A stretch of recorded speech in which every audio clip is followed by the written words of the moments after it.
Chers amis de la bibliothèque des Riche-Clair, chers publics de ces rencontres littéraires que Jacques de Decker avait créées en 1998 et auxquelles, comme vous le savez, je rends toujours un hommage, ne serait-ce qu'en citant son nom d'emblée lors des rencontres.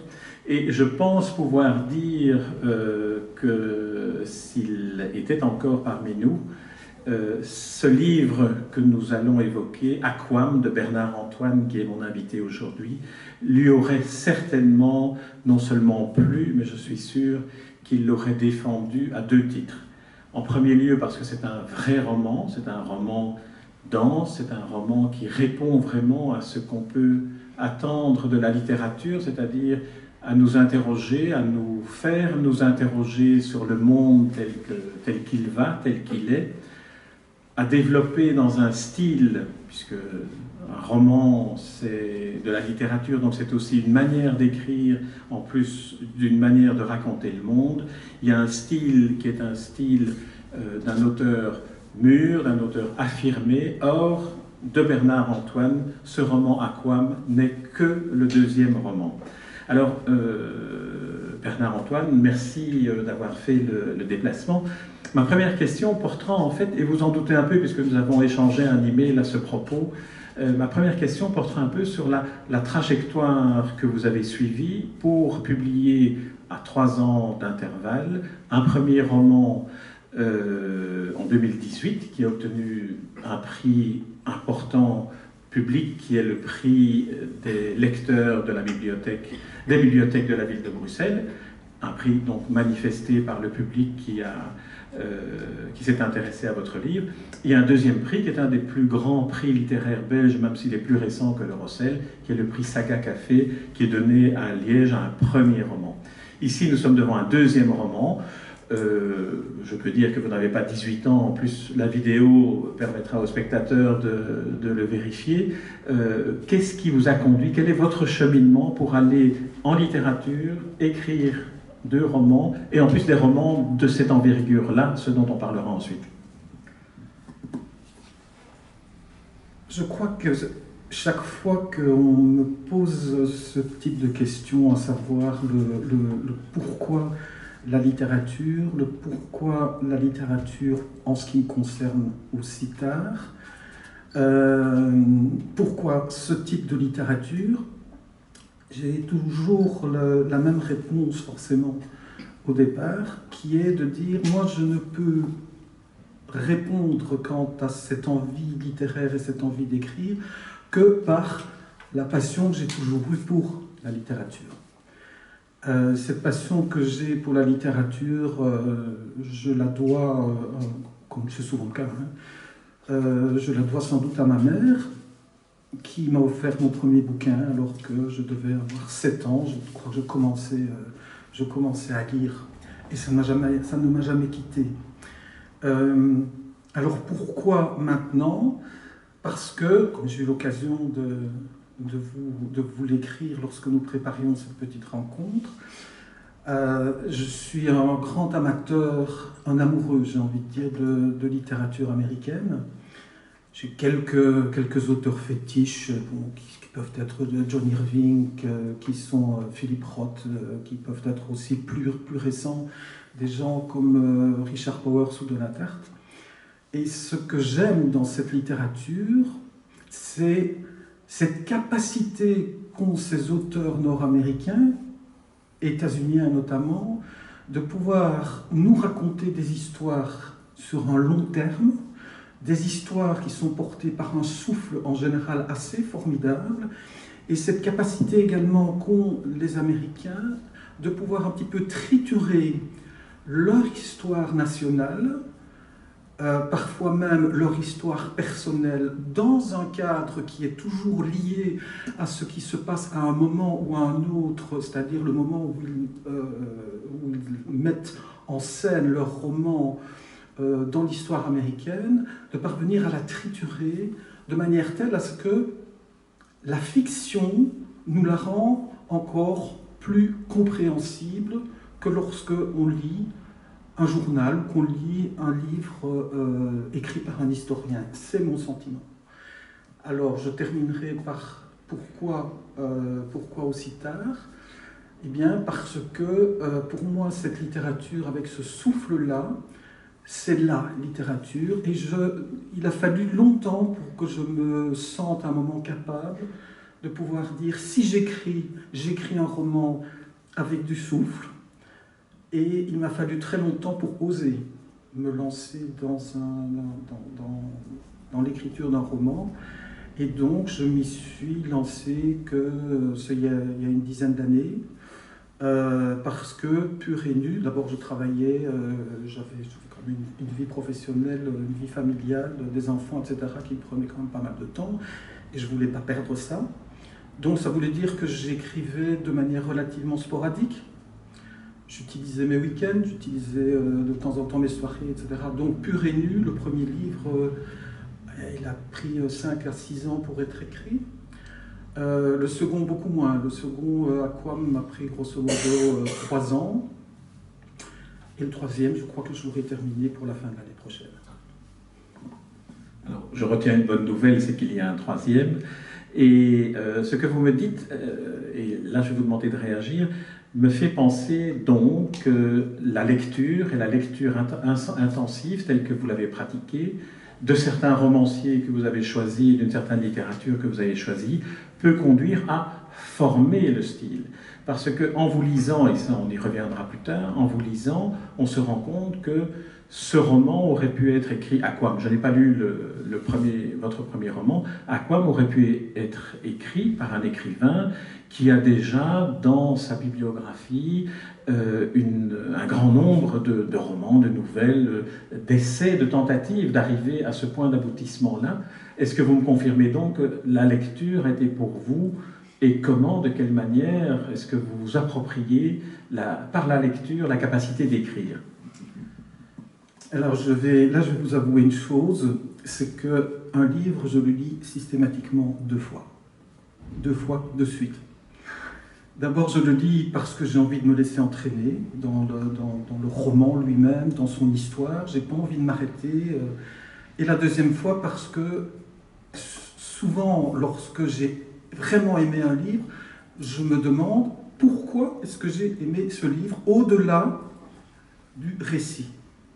Parce qu'il peut y avoir des livres qui me tombent des mains alors que le récit me semble bon.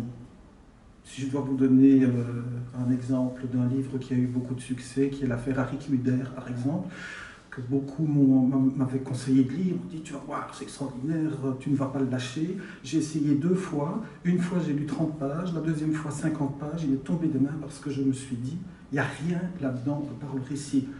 C'est un avis tout personnel et je sais que je ne vais pas me faire des amis en disant ça. Mais voilà, c'était... Pourtant, Joël Dicker, on pourrait un peu comparer sa démarche, son goût pour la littérature construite américaine. Il aurait pu avoir le même trajet littéraire que vous en écrivant Aquam. C'est possible, et je ne remets pas en question d'ailleurs son talent de raconteur.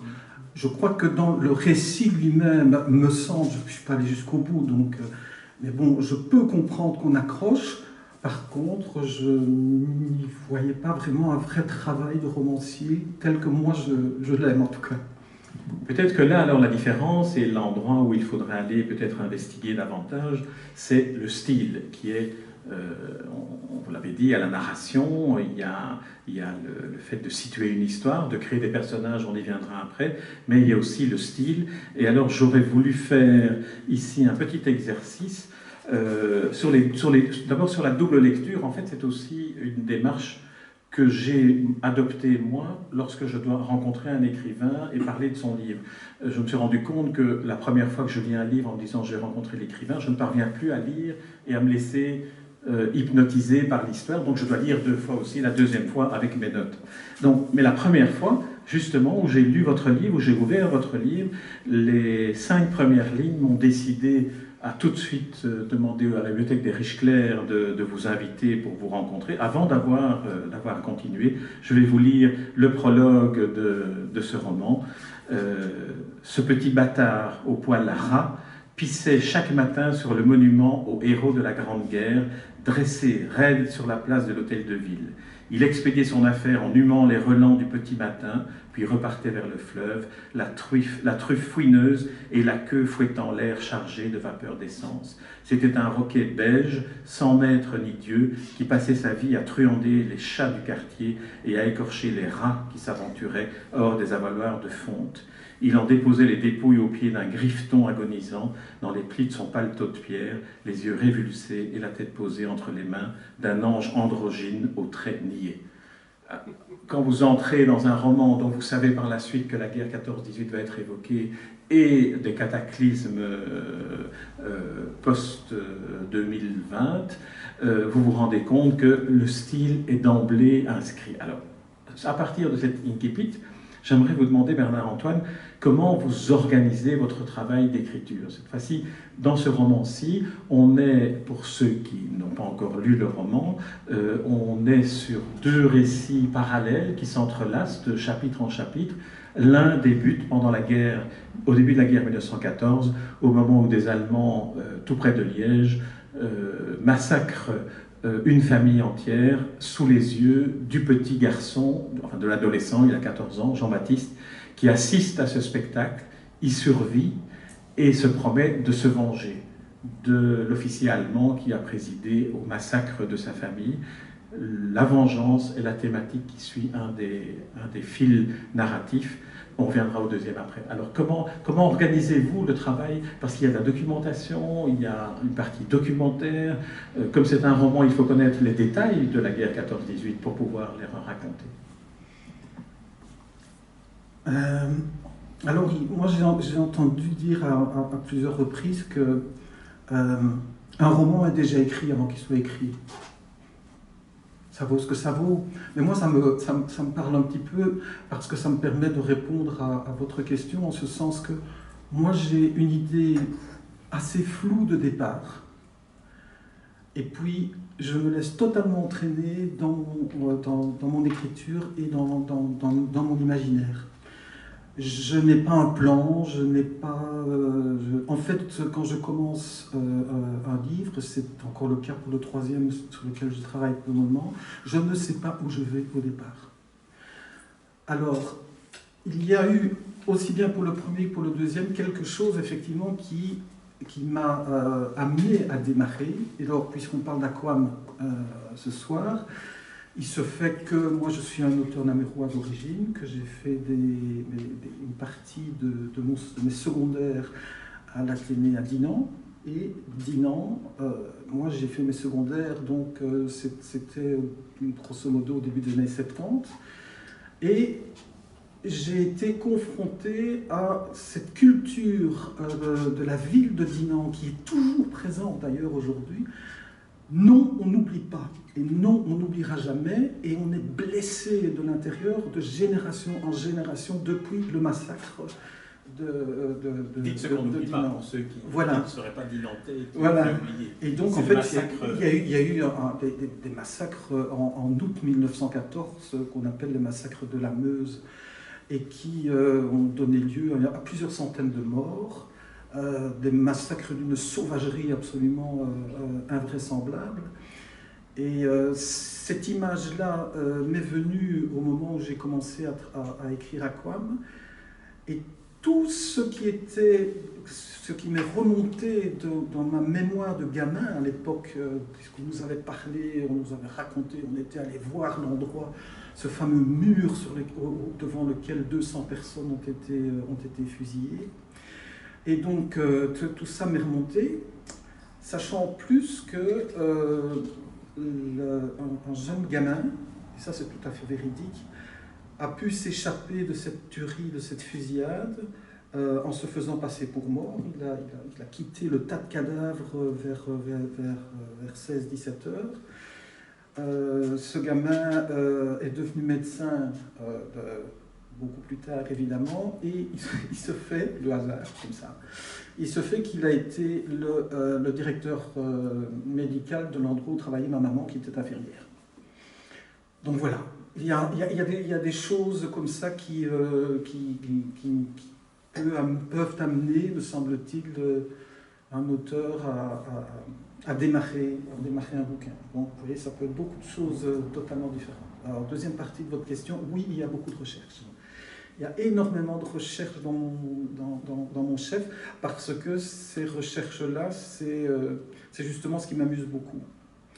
C'est ce que j'aime, c'est de triturer un petit peu la réalité et à partir de là, de l'accommoder à ma sauce, j'ai envie de dire, en ayant toujours derrière la tête un petit amusement en me disant, tiens, je me demande si le lecteur ira vérifier et s'il sera en mesure de pouvoir faire le distinguo entre la réalité et la fiction. Ce qui est un des plaisirs du livre, indépendamment de la lecture, c'est lorsqu'un roman entrelace des faits réels de l'histoire à des personnages fictifs. On est évidemment tenté d'aller à la recherche de la véracité des personnages et d'en découvrir certains, parce qu'on sent, et en vous entendant, maintenant je me rends compte de la jubilation que vous avez dû avoir à faire intervenir des personnages comme Mary Cassatt, où là j'ai été vérifier si cette peintre américaine était bien la peintre telle que vous la décriviez, ou vous remontez même dans certains cas à des personnages historiques comme Louis de Potter, qui est un des fondateurs de la Belgique, ou alors le troisième que j'avais noté, mais qui m'échappe maintenant, qui est Walter Rathenau. Et donc il y a toute une série de personnages véridiques dont, si on n'est pas historien, on a peut-être oublié le rôle qu'ils ont joué, mais qui font que ce roman historique, et ici on n'a parlé que de la partie guerre 14-18, parce qu'il y a l'autre partie dont il faudra parler, le plaisir du lecteur est accru par le fait que l'on entre dans une manière de revisiter l'histoire avec un grand H à travers l'écriture empathique d'un écrivain qui met en place ses personnages. Alors les personnages, on va y venir. Il y a Jean-Baptiste qui était ce jeune homme qui s'était réfugié dans un arbre au début du roman alors que son père voulait le mettre à l'abri parce que les troupes allemandes sont arrivées. On était au mois d'août, au tout début de la Première Guerre mondiale, le 18 août. Le massacre était vraiment un massacre sadique, organisé, orchestré par un officier allemand qui s'avérera s'appeler Krüger par la suite, et qui est un homme comme un archange. Et alors le personnage de Jean-Baptiste, vous avez dit qu'effectivement à Dinan, il y avait eu un jeune garçon qui s'en était sorti. Comment est-ce que vous avez, vous, alors, construit la suite de cette vengeance qui va finalement aboutir, on ne va pas dire comment, mais vous conduisez nos personnages de 1914 à 1945. Donc effectivement, et sans déflorer bien entendu quoi que ce soit du livre, ce jeune garçon, Jean-Baptiste, d'ailleurs écrit dans le résumé du livre, ce garçon Jean-Baptiste va se retrouver totalement aphasique, choqué comme on peut rarement l'être, et pouvoir en sortir en tous les cas, parce que effectivement ce qu'il a vécu, c'est assez innommable. C'est de voir ses parents être tués et ses deux petites sœurs être tuées devant ses yeux, sadiquement. Et ce fameux Krüger, effectivement, cet archange, parce qu'il est beau comme un archange, est un sadique absolument sans nom, effectivement, mais c'est un personnage qui n'a d'humain que l'aspect. En fait, ça, c'est mon cinéma interne à moi. C'est en fait la représentation du mal, qui reviendra d'ailleurs dans le deuxième roman en question d'une façon relativement parallèle. Et en fait, je suis allé chercher le personnage de Krüger aussi dans la réalité. Krüger est quelqu'un qui a effectivement existé, dont le père fut tué à la bataille de Liège, donc quelques jours avant les événements de Dinan. Krüger est un homme qui a très très vite flirté dès les années 30. Vous parliez de Walter Rathenau tout à l'heure, qui est un des derniers ministres de la République de Weimar qui a été assassiné dans les années 32-33, si mes souvenirs sont bons, non, 29, pardon, juste avant l'arrivée au pouvoir de Hitler. Et en fait, Krüger est un officier SS qui a été ce qu'on appelait un Gauleiter. Goebbels était Gauleiter, par exemple, avant de devenir ministre des Affaires étrangères. Un Gauleiter, c'est-à-dire un responsable de territoire qui avait absolument tous les pouvoirs qui lui étaient donnés par le gouvernement nazi, et il a été, pas n'importe où évidemment, il a été le Gauleiter de Pologne. Et on sait ce qui s'est passé en Pologne pendant la guerre. Donc voilà, mais il n'était pas présent, Krüger n'était pas présent évidemment à Dinant. Son père avait été tué à Liège, mais pour moi il y est. C'est là que tout commence. Et puis voilà, Jean-Baptiste va effectivement vouloir vivre une vengeance vis-à-vis de Krüger. Donc pendant des années, il va tenter de poursuivre Krüger, aidé par deux jeunes femmes qu'il va rencontrer alors qu'il a 19 ans et qu'il vient de rentrer de Paris, puisqu'il a été envoyé à Paris chez un psychanalyste qui va l'aider à s'en sortir. Et là aussi, c'est un destin que vous romancez après le massacre. Le jeune Jean-Baptiste est hébergé chez une tante Zoé, qu'il parviendra à le faire emmener à Paris dans un service qui s'occupe de psychiatrie post-traumatique et qui commence à recevoir les blessés de la Première Guerre mondiale. Et là, on voit cette dimension documentaire chez vous, où on a finalement aussi une approche de ce travail qui a été mené par ce médecin dont le nom échappe. Il y a beaucoup de personnages, il y a beaucoup d'éléments qui s'entrelacent, mais là, c'est un exemple sur lequel j'aimerais vous interroger pour la partie documentaire. Comment s'organiser pour Jean-Baptiste les soins qu'ils lui ont donnés, qui lui ont permis finalement de formuler le drame auquel il a assisté, de cesser d'être aphasique et de pouvoir commencer le cheminement vers la revanche. Et l'autre élément que j'aimerais que vous évoquiez, qui moi m'a vraiment bouleversé, c'est une des pages, parmi les pages les plus émouvantes qui soient, c'est en 1919, Jean-Baptiste décide d'aller visiter les champs de bataille. On organisait des visites de champs de bataille avec des petits guides Michelin sur les grands champs de bataille, j'en ai plusieurs. Arrivant à la gare de Paris, je crois, ou de Bruxelles, pour se rendre sur les lieux de ces visites, il y a à ce moment-là de la vapeur des locomotives, toute une colonie de soldats blessés qui arrivent. Je pense que c'est à ce moment-là que ça arrive. Et là, vous racontez ça. Pour la première fois, alors que je me suis beaucoup intéressé à la guerre 14-18, j'ai ressenti vraiment ce qu'était le retour des mutilés de guerre de la première guerre 14-18. Et ça, c'est le style qui le permet. Alors, la première partie de votre question porte sur le personnage qui est le docteur Gosset, en fait, qui, lui, est un personnage totalement fictif et que j'ai imaginé comme étant un de ces médecins qui travaillent à l'hôpital pas de la Salpêtrière, l'hôpital de Villejuif, où travaillait le docteur Charcot. Et donc j'ai imaginé un personnage comme celui-là, puisque à ce moment-là, Charcot vivait toujours et était toujours actif, et c'était bien entendu aussi au moment où on commençait vraiment à parler des travaux de Freud.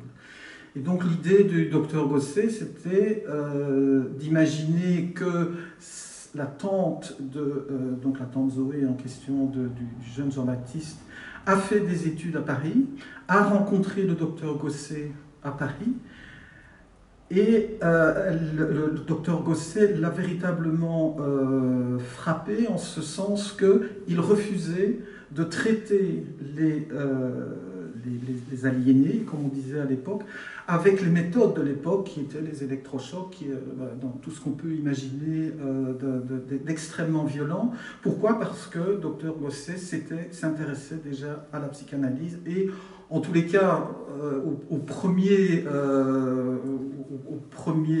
éléments de psychanalyse qui arrivait tout doucement à Paris, puisque vous le savez peut-être, mais Freud est allé à Paris pour rencontrer Charcot, puisqu'il était très intéressé par les travaux de Charcot sur l'hystérie. Et donc voilà, j'ai imaginé ce docteur Gosset qui va effectivement aider au travers de ce qu'on appelait la cure psychanalytique, qui va aider Jean-Baptiste à tenter de vivre avec son traumatisme, puisque le docteur lui dit d'ailleurs très bien dans le livre, n'essaye pas d'oublier, tu n'oublieras jamais, il faut vivre avec ce que tu as connu. Ça, c'était pour la première partie de votre question. Et l'arrivée, alors, la manière dont vous décrivez l'arrivée des blessés sur ce quai de gare avec les trains qu'on imagine dans la vapeur d'eau. En fait, dans mes recherches sur la guerre de 14, j'étais extrêmement étonné de constater, parce que ça je ne le savais pas avant d'écrire le livre, qu'il y avait des guides touristiques et qu'il y avait des voyages touristiques organisés en 1919 sur les champs de bataille de la Somme, des Flandres, etc., organisés par les chemins de fer français.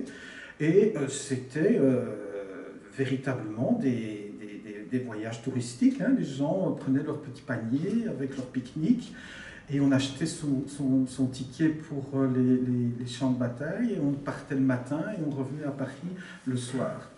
Je dis ça, j'en fais quelque chose. C'était vraiment énorme. Enfin, jamais j'aurais imaginé que ce genre de choses ait pu exister.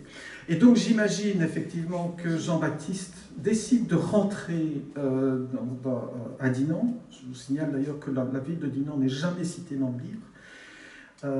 Et donc il décide de rentrer dans la maison de son père. Et lorsqu'il va prendre le train à la gare du Nord à Paris, il a pris un ticket pour aller sur les champs de bataille, sachant lui qu'il n'utilisera pas le ticket retour, parce que des champs de bataille du côté d'Albert, etc., lui reprendra le train par Bruges, Bruxelles, etc., pour rentrer chez lui.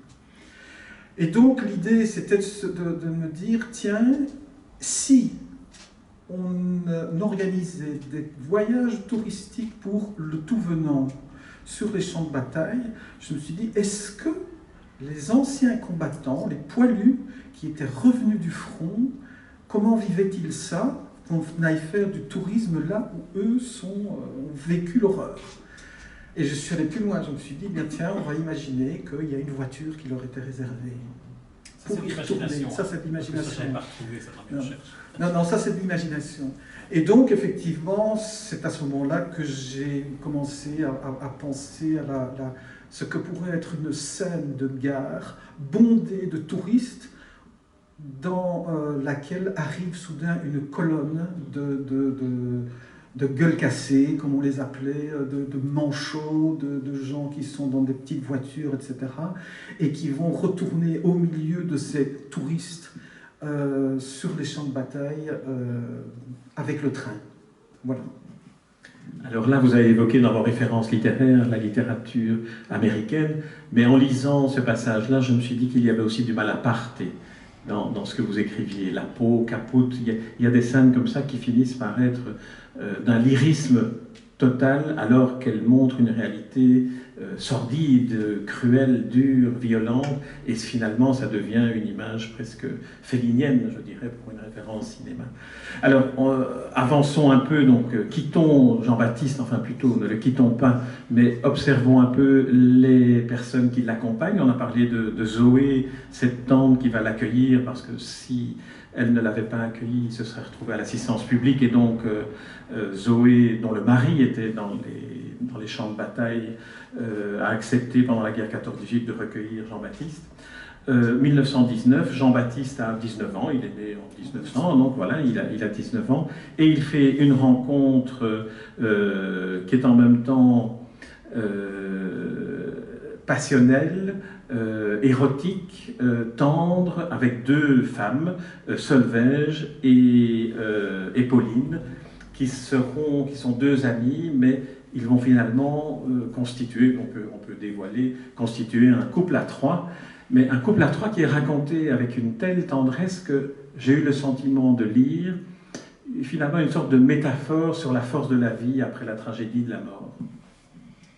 Oui, il y a de ça, hein. Ça c'était très clair pour moi que l'idée étant de mettre en parallèle la vengeance voulue par Jean-Baptiste par rapport à ce qu'il avait connu, et en même temps aussi de connaître des aventures amoureuses qui mettaient un peu en abîme sa volonté de se venger, et en même temps de trouver dans cet amour-là, parce que c'est un véritable amour qu'il va connaître avec ces deux femmes, puisqu'ils vont effectivement faire un trio pendant toute leur vie, c'était de mettre ces deux idées-là côte à côte pour en faire une espèce d'abîme pour Jean-Baptiste, parce que Jean-Baptiste veut se venger, il est mangé par la vengeance, et en même temps, Solveig et Pauline vont être des personnages qui vont l'amener à réfléchir,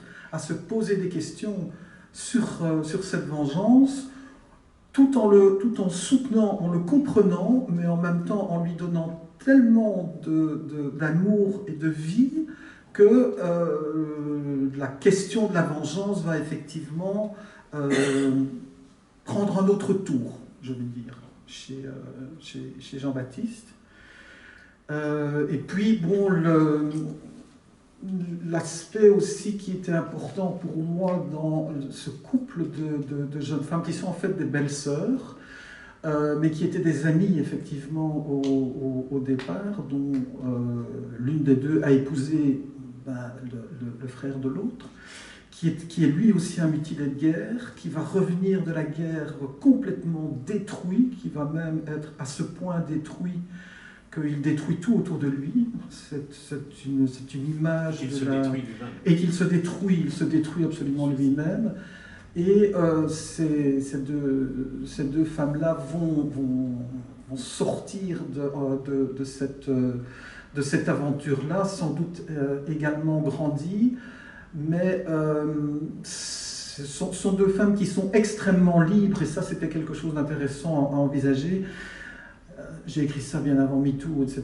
Mais j'ai vraiment voulu mettre en avant un couple, un duo de femmes extrêmement libres, et le mot libéré peut parfois être sujet à caution aujourd'hui, mais oui, très libérées, pas seulement sur le plan sexuel, mais aussi extrêmement libérées dans leur vie de tous les jours. Elles refusent, par exemple, ce qui était courant à l'époque, la domination soit du mari, soit du frère, soit du père. On sait que ça a quand même continué assez longtemps aussi sous nos latitudes.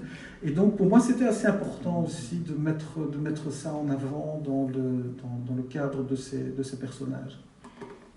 Et là aussi, il y a une belle métaphore de la situation des femmes qui, d'une manière générale, a été radicalement transformée après l'expérience de la guerre, où les femmes ont été appelées à jouer le rôle économique que les hommes jouaient, le rôle social en devenant chef de famille, rôle que les hommes qui se trouvaient dans les tranchées ne pouvaient plus continuer à assumer, ou qu'ils n'ont plus pu continuer à assumer à leur retour parce qu'ils étaient traumatisés, comme c'est le cas du mari de Zoé, dont le suicide en même temps, très violent, est une manière aussi de la libérer elle.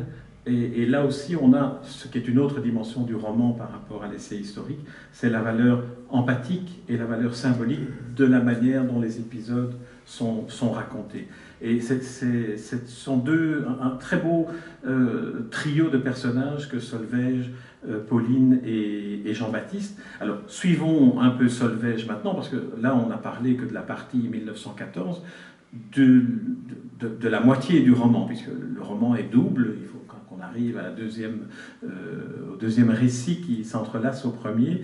Mais avec Solveig, on suit aussi la poursuite de la vengeance et de l'enquête que Jean-Baptiste va mener pour essayer de retrouver Kruger. Et là, on retrouve une des fonctions de l'écriture et de la littérature, c'est que Jean-Baptiste se dit « je vais écrire un essai ou une enquête sur ce qui s'est passé dans la forêt dans la forêt où sa famille a été... Montereau. Montereau, où sa famille a été détruite. Et c'est le prétexte d'écrire cet essai qui lui permet d'avoir toute une série de contacts pour poursuivre son enquête, notamment avec le baron Empain, qui apparaît personnage historique, un autre qui est le colonel Van Doorn, qui est chargé des archives de l'État, que l'on retrouvera plus tard. Alors tout ça, ça doit être extrêmement... en fait, je ne sais pas comment vous avez fait pour que tout ça tienne ensemble. Ça tient ensemble. Donc en fait, oui, dans les personnages qui sont existants, enfin qui l'ont été, qui sont historiques plutôt, effectivement, c'est le premier des barons Empain, c'était Édouard Empain, à ne pas confondre avec le dernier, celui qui a été kidnappé, à qui on a coupé le petit doigt, qui était Édouard Jean Empain. Et donc, Édouard Empain est ce qu'on appelle aujourd'hui un grand capitaine d'industrie à l'époque, non seulement qui a fait le métro de Paris, mais qui a créé une ville entière tout près du Caire, qui s'appelle Héliopolis, là où il est enterré d'ailleurs aujourd'hui. C'était une espèce de fou comme ça, mais dans le bon sens du terme. Je veux dire, c'est pas un fou, c'est un visionnaire absolument incroyable, mais c'était aussi un grand capitaliste. Et donc, il avait été...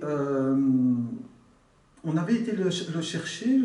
L'entourage d'Albert Ier avait été le chercher au moment où le conflit s'enlisait autour de l'Isère. On est allé chercher Empain parce que l'armée belge, comme d'autres armées, était très soumise au fait d'être... Il y a un terme pour ça, je suis désolé, qui m'échappe pour le moment, mais il fallait nourrir ces gens, il fallait leur apporter le ravitaillement, etc., etc. Et donc, Albert Ier va chercher Empain en disant « Vous êtes un grand capitaine d'industrie, vous avez créé des métros, vous êtes un spécialiste des chemins de fer, etc. Vous nous devez de nous aider à organiser tout ce qui est ravitaillement, etc., des troupes qui sont derrière l'Isère. » Donc moi je pars de ça. À partir de cela, j'imagine que Empain, grand capitaine d'industrie, grand capitaliste aussi, je n'en ai pas la preuve, mais je suis à peu près sûr que ça a été le cas, profite aussi, lui, de cette position qu'il a auprès d'Albert Ier. Et il faut savoir aussi qu'Empain était très en cours auprès du gouvernement Clémenceau en France, pour des raisons surtout économiques. Et donc là, moi j'imagine, à un moment donné, qu'il crée de sa propre volonté ce qui deviendra par la suite la sûreté de l'État. C'est pas lui qui l'a créé. Ça, c'est vraiment tout à fait fictif. Et donc, à partir de cela, va se mettre en place une deuxième partie, effectivement, du premier roman, c'est-à-dire la partie qui va aller, grosso modo, de la fin des années 20 jusqu'à la fin de la guerre de 40, et où notamment Solveig est amené à jouer un rôle un peu à la Mata Hari, si je puis dire, d'espionne auprès à Berlin, à la demande de Van Doorn, qui est, comme vous disiez tout à l'heure, il y a beaucoup de personnages, qu'on va retrouver, voilà, et donc, voilà, ça fait un petit peu... Et ça me permet aussi, par la même occasion, d'aller un petit peu derrière le tableau habituel du nazisme, et de voir comment ça se déroulait. Là, je me suis beaucoup renseigné aussi, j'ai lu pas mal, de voir un petit peu ce qui se passait véritablement derrière ce qu'on voit dans les reportages autour de Hitler, etc. Qu'est-ce qu'il y avait là derrière? Il y avait aussi des gens qui avaient des familles, qui avaient des enfants, qui avaient des épouses, etc. et qui tuaient le jour et aller dans des soirées mondaines après ça. Et donc voilà, c'était une manière d'appréhender les choses. Alors, il y a une autre séquence, et ce sera la dernière que l'on va évoquer de la première partie du roman. Mais la deuxième partie du roman, je pense qu'on pourra en parler plus brièvement. Enfin, donc, le deuxième roman entrelacé au premier. Tout d'abord, peut-être une petite chose pour revenir au trio, au couple, au trio amoureux. Finalement, sans qu'on dise de quelle façon, ce qui est extraordinaire dans votre roman, c'est que finalement le bonheur de ce trio sera l'arme qui va exercer la vengeance de Jean-Baptiste sur Kruger en 1945, en tout cas après la Deuxième Guerre mondiale. Mais là, je vous laisse découvrir par quels moyens le bonheur peut être l'arme d'une vengeance pendant ces années-là. Autre élément pour Solveig et Pauline qui gèrent finalement une galerie de peinture, Solveig espionne, un peu Matahari, va se retrouver dans ce fameux service de la MBAA, Monument Beaux-Arts et Archives, auquel un film récemment de fiction a été consacré, ce fameux régiment qui va rechercher les œuvres d'art volées avant que les nazis ne les détruisent. Et là aussi, on passe de l'autre côté de la barrière du nazisme, et notamment de Hitler, qui finalement rêvait de créer une cité universelle de l'art tel qu'il le concevait. En fait, Hitler souhaitait créer un musée à Linz, en Autriche, qui est sa ville natale, et il avait lancé à travers l'Europe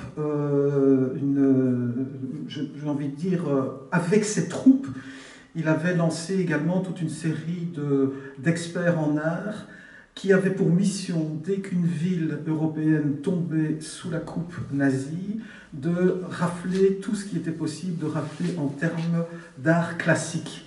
Puisque, vous le savez sans doute, qu'il y avait pour lui deux formes d'art. Hein.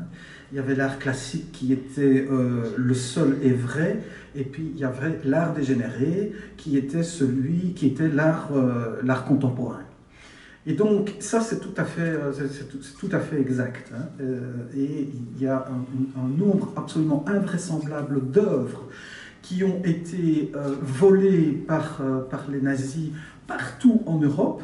D'ailleurs, l'agneau mystique de Bruges a été volé par les nazis et on l'a retrouvé 6 ans plus tard dans une ancienne mine en Autriche avec toute une série d'autres œuvres qui avaient été cachées là par les nazis dans l'espoir, après avoir gagné la guerre, de pouvoir les ramener dans ce fameux musée de Linz dont Hitler rêvait depuis longtemps. Et là, effectivement, intervient dans le livre ce qu'on appelle les Monuments Men, c'est-à-dire effectivement une poignée d'experts en art désignés par le président Roosevelt à l'époque, ou par son entourage en tous les cas, dans un premier temps pour donner des renseignements aux bombardiers américains pour éviter de bombarder des monuments exceptionnels.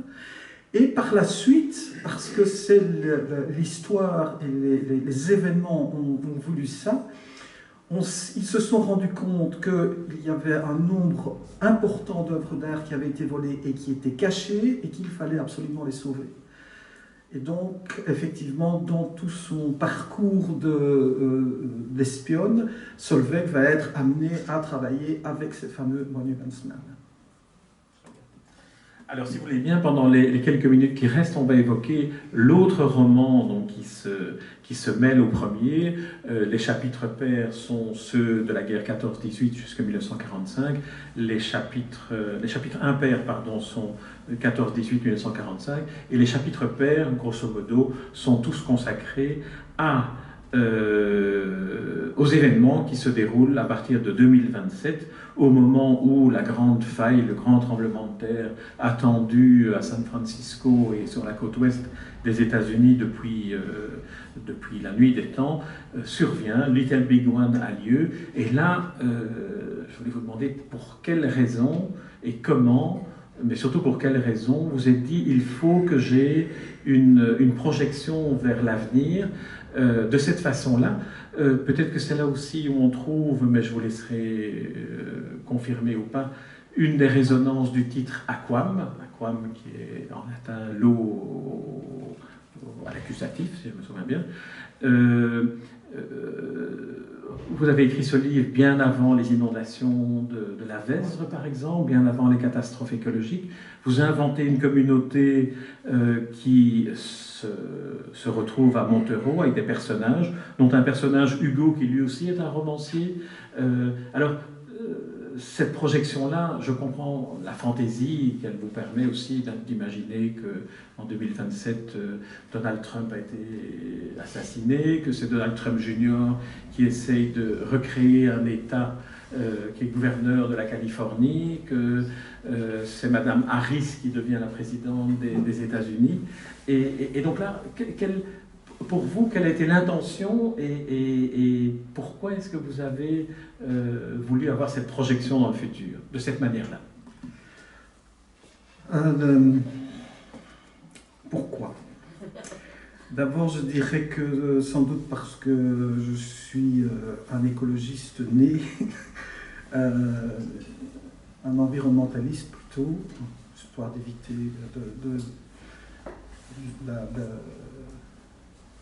histoire d'éviter que mon propos puisse paraître trop politique.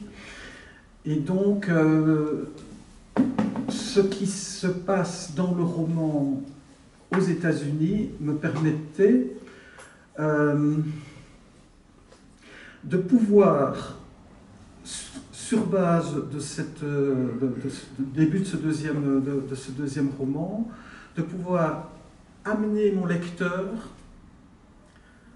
dans cette deuxième partie, dans ce que vous appelez ce deuxième roman, qui est avant tout le roman de la situation que nous connaissons aujourd'hui. C'est-à-dire toute cette angoisse que nous connaissons depuis 15-20 ans aujourd'hui, autour de ce que devient cette planète qui est la nôtre. Et je crois que le Big One aux États-Unis, qu'on nous annonce depuis aussi longtemps, pour moi était un symbole fort de ce qui pouvait nous arriver.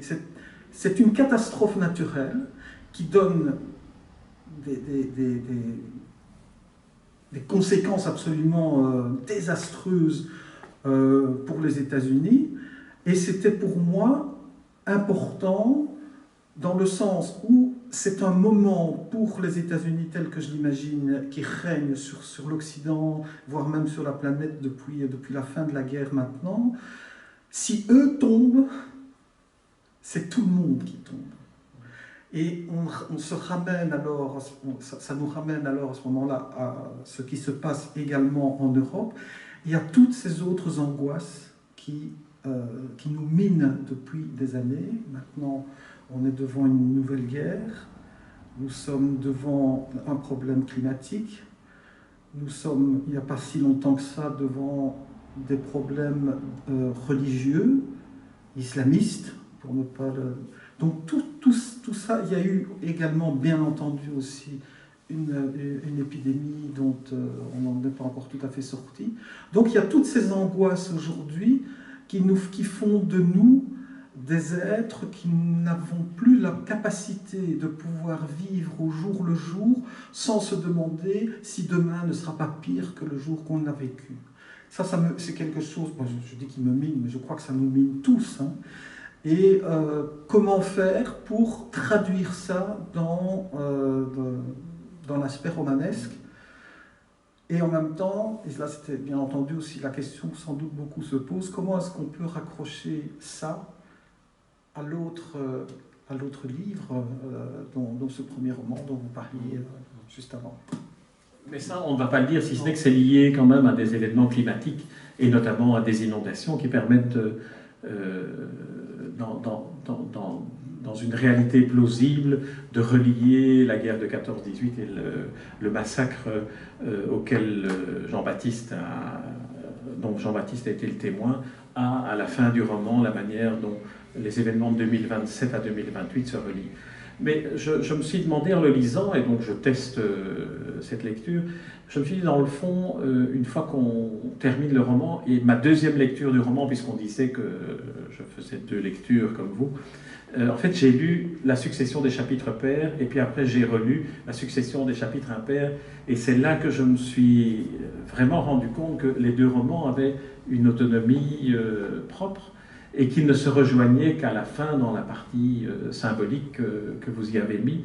Et je me suis demandé si une des thèses que l'on peut retirer de votre roman, si tant est qu'il faut tirer des thèses, n'est pas qu'il y a une sorte de continuum depuis la guerre de 1870, puisqu'elle intervient à un moment donné aussi par le ricochet de l'histoire d'un des personnages, jusqu'après le temps que nous connaissons, 2027, s'il n'y a pas une sorte de continuité de cette angoisse dont vous parlez, qui se manifeste soit par des périodes de guerre, de brutalité, de sauvagerie, qu'elles soient humaines ou qu'elles soient industrielles, qu'elles soient économiques ou qu'elles soient naturelles.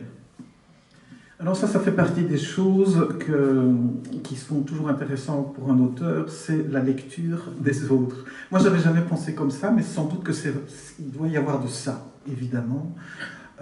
Puisque d'un côté, il y a la guerre de 14, il y a les années 30, il y a la Deuxième Guerre mondiale, et puis après la Deuxième Guerre mondiale, on rentre alors beaucoup plus dans la suite de la guerre froide, puisqu'on va aller effectivement en Pologne, et puis il y a toute la problématique aussi religieuse qui va un peu exploser aussi dans le livre lui-même. Donc oui, on peut sans doute avoir cette lecture d'événements qui s'enchaînent les uns aux autres et qui, quelque part, sont des événements historiques et dont nous sommes nous-mêmes les premiers observateurs, sachant par ailleurs que nous en sommes aussi les acteurs. C'est une approche qui ne me déplaît pas. Mais ce n'était pas votre intention. C'était pas mon intention au départ. C'était pas mon intention. Mais c'est une lecture que je trouve tout à fait cohérente. Alors pour terminer cet entretien, puisqu'on termine à l'heure dite, j'aimerais que vous nous disiez quelques mots sur la place d'un auteur comme vous dans le milieu éditorial belge. Et je voudrais ici saluer le travail de Françoise Salmon qui a créé les éditions Murmure des Soirs. Je voudrais aussi, ici, en posant cette question, m'étonner sur le fait qu'un livre comme celui-ci, qui pour moi est un livre très important, j'ai le sentiment qu'il ne trouve pas l'écho dans le public à travers les médiateurs, les prescripteurs, la presse, qu'il mérite. Est-ce que ça vous semble une situation normale ou est-ce que vous, comme auteur et votre éditrice dans sa fonction, est-ce qu'il y a quelque chose que vous pouvez faire ou qui peut se faire pour faire davantage connaître un livre comme celui-là? Mais d'abord, je dirais que je suis content que vous en étonniez. C'est toujours un petit peu difficile pour un auteur d'essayer de trouver des réponses à ce type de phénomène. Mais je vais y aller point par point. D'abord, j'étais évidemment extrêmement sensible au fait que Françoise Salmon ait décidé de prendre le risque d'éditer un premier roman. Moi qui suis un auteur néophyte, même si je ne suis pas un jeune auteur, mais bon, un auteur néophyte de plus de 60 ans au moment où j'avais écrit mon premier roman. Donc je crois que ça peut être un risque dans l'environnement dans lequel nous sommes aujourd'hui, où il vaut mieux écrire son premier roman quand on a 25 ou 30 ans que 30 ans plus tard. Parce que, et là on arrive alors à votre deuxième question, au niveau de tout ce qui est média, effectivement, sans doute, ce genre de choses peut-il jouer? Je suis effectivement assez étonné, mais pas uniquement pour moi.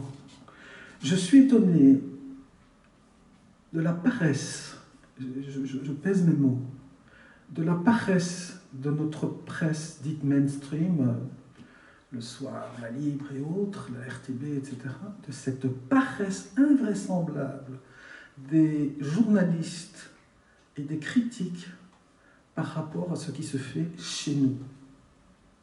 Ça, je ne le comprends pas. Je vois parfois des demi-pages entières dans des grands journaux qui sont consacrés à des auteurs qui, à la limite, peuvent... Moi, ça ne me dérange pas qu'on parle de Marc Lévy, qu'on parle etc. Ça ne me dérange pas en soi. Je suis très content qu'on parle d'Amélie Nothomb, qui est quand même quelqu'un que j'aime bien. Mais où est la curiosité de ces gens par rapport à ce qui se fait aujourd'hui? Faut-il encore, en 2022, que l'on soit reconnu outre-Quiévrain, à Paris, pour que soudain, à un moment donné, moi je suis persuadé, je suis vraiment persuadé, que si demain j'ai, par le plus grand des hasards, un papier qui sort dans l'IB concernant ce livre-ci, mais je vais avoir mon téléphone qui va chauffer. Mais où est leur curiosité pour... Il y a d'autres de mes collègues qui ont également reçu des prix. Je pense par exemple à Luc Baba, qui a reçu, qui est quelqu'un qui fait du très bon boulot, je trouve. Et voilà, qui connaît Luc Baba. C'était notre invité il y a quelques... Voilà, donc qui le connaît, et il y en a d'autres aussi qui sont édités chez Murmure ou qui sont édités ailleurs et qui font vraiment du bon boulot, qui méritent en tous les cas qu'on s'intéresse un minimum à eux, fût-ce pour dire que c'est pas bien. Moi je préfère qu'on dise que mon bouquin n'est pas bon, mais cette indifférence absolument incroyable que nos journalistes ont pour la création de leur communauté, de leur pays, moi, ça me laisse... Baba, c'est le cas de le dire. Oui, alors Luc Baba, qui justement vient de sortir un magnifique recueil de poèmes inspirés par les drames nés des inondations de la Vesle.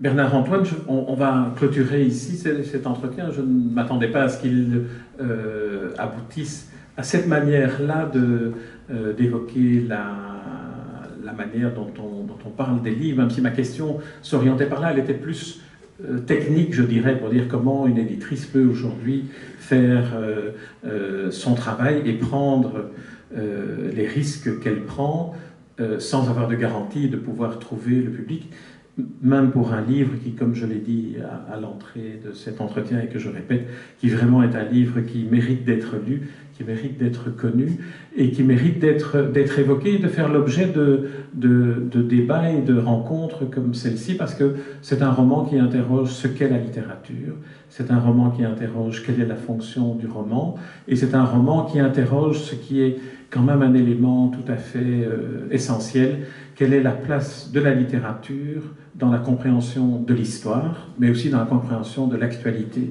On aurait très bien pu imaginer que dans votre roman, la guerre d'Ukraine apparaisse déjà.